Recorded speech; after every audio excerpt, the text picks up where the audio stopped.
Like the video, subscribe my channel and press the bell icon to get notified। नाम है तालिया।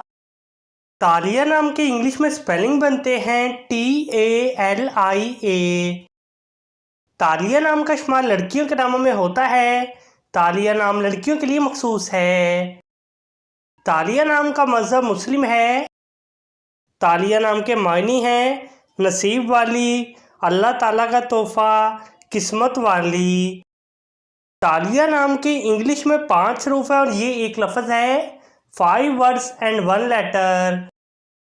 तालिया नाम के उर्दू में 5 हरूफ है और ये एक लफ्ज़ है। अपने नाम का मीनिंग जानने के लिए कमेंट बॉक्स में लिखिए। चैनल को सब्सक्राइब कीजिए, वीडियो को लाइक और शेयर कीजिए। Thanks for watching.